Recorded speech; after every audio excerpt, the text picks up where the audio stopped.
ఇగో కాక ఇక్కడ చూసిన ఈ టెంపుల్ వచ్చేసి గంగాయికొండ చోళాపురంలో ఉంది. గంగాయికొండ చోళాపురం అని అంటే దాని మీనింగ్ ఏంది అని అంటే గంగను తెచ్చిన చోళుడు అని అర్థం అనమాట.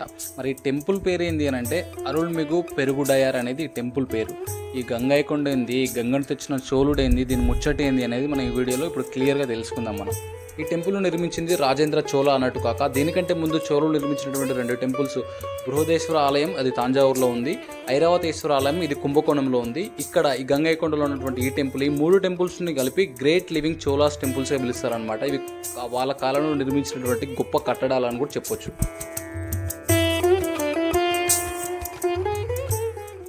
మరి ఈ టెంపుల్ యొక్క నమూనా ఏడికెళ్ళి తీసుకున్నారు అంటే తాంజావూరులో ఉన్నటువంటి బృహదేశ్వర ఆలయం నుంచి ఈ టెంపుల్ యొక్క నమూనా తీసుకోబడింది.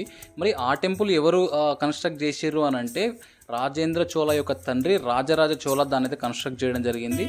అదే టెంపుల్ని నమూనా తీసుకొని ఇక్కడ రాజేంద్ర చోళ నిర్మించడం జరిగిందనమాట. సో మరి ఈ టెంపుల్ వారు నిర్మించినప్పటికీ వాళ్ళ తండ్రి మీద గౌరవంతో దానికంటే విమాన గోపురాన్ని కాస్త చిన్నదిగా వారైతే నిర్మించడం జరిగిందని చరిత్ర మనకి ఇక్కడ చెప్తుందనమాట.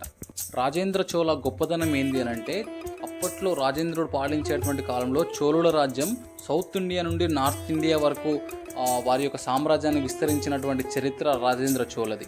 సో అక్కడ నార్త్ ఇండియాకే కాకుండా ఇక్కడ కింద ఇండియన్ ఓషన్ దాటి మాల్దీవ్స్, శ్రీలంక, థాయిలాండ్, మలేషియా దాకా కూడా అతను జయించినటువంటి చరిత్ర ఉంది కాక ఆయనకి. అంతేకాకుండా రాజేంద్ర చోళ తర్వాత వచ్చినటువంటి 14 మంది చోళ రాజులు 260 సంవత్సరాల పాటు ఈ ప్లేస్ని సుదీర్ఘంగా చోళుల రాజధానిగా ఉంచుకొని పరిపాలన కొనసాగించారు. మరి దీనికి గంగాయికొండ చోళాపురం అనే పేరు ఎందుకు వచ్చింది అని అంటే రాజేంద్ర చోళ అప్పట్లో గంగా నది నుంచి కొన్ని మెట్రికులేషన్ ఆఫ్ వాటర్ని తీసుకొచ్చి ఇక్కడ ఒక బావి తవ్వించి దాంట్లో ఉంచాడనమాట. సో ఆ బావికి సింహ కినారును కట్టించి దాంట్లో ఉంచినటువంటి వాటర్ ఇక్కడ చూస్తున్నది సింహ కినారు అదే అనమాట. దీని లోపల బావి ఉంటుంది.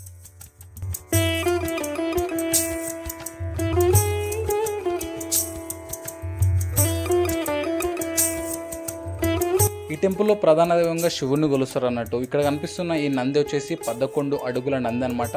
లోపల ఉన్న శివుని యొక్క హైటు 13.5 ఫీట్స్.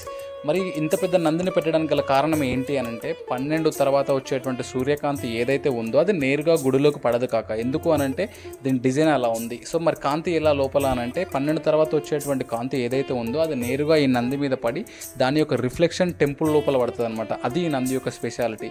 దీంట్లో వాడినటువంటి రాతి కానీ దాని డిజైన్ కానీ అలా చేయబడింది. అందుకే ఎంత పెద్ద నందిని కానీ ఇక్కడ ఉంచడం జరిగిందని చెప్పేసి ఇక్కడ మనకు చరిత్రకారులు టెంపుల్ యొక్క యాజమాన్యం మనకు చెప్తారనమాట. ఇంకొక గీడ మనం చూస్తున్నది విమాన గోపురం అన్నట్టు. దీని హైట్ వచ్చేసి 182 అడుగులు.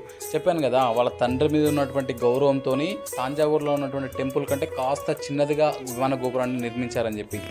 ఇంకో విషయం తెలుసుకోవాల్సిన ముచ్చట ఏంటంటే కాక ఈ టెంపుల్ గురించి టెంపుల్ని నిర్మించేటప్పుడు లోపల చంద్రకాంత మణిని ఉంచి నిర్మించారంట. మరి చంద్రకాంత మణి ఏంది, దాని ముచ్చట ఏంది అని అంటే ఆ చంద్రకాంత మణి చంద్రుడి నుంచి పవర్స్ తీసుకొని టెంపుల్ యొక్క వెదర్ని బ్యాలెన్స్ చేస్తుందంట. బయట చలికాలంలో ఉన్నప్పుడు లోపల వెచ్చగా, వేసవి కాలంలో టెంపుల్ లోపల కూల్గా ఉంచేలాగా పవర్స్ ఉంటాయంట దానికి. సో అది ఇక్కడ బలమైన నమ్మకం అనమాట. సో నేను కూడా లోపలికి వెళ్ళినప్పుడు వేడిగా ఉండే బాగా ఎండ ఉండే, లోపల మాత్రం కూల్గా అనిపించింది. I observed that.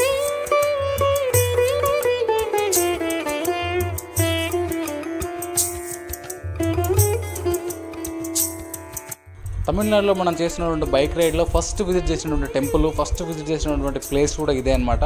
So long videos కూడా మన యూట్యూబ్లో రావడం స్టార్ట్ అయినాయి కాబట్టి రిమైనింగ్ వీడియోస్ కూడా అన్నీ వస్తూనే ఉంటాయి. Keep supporting. Love you. Thank you so much.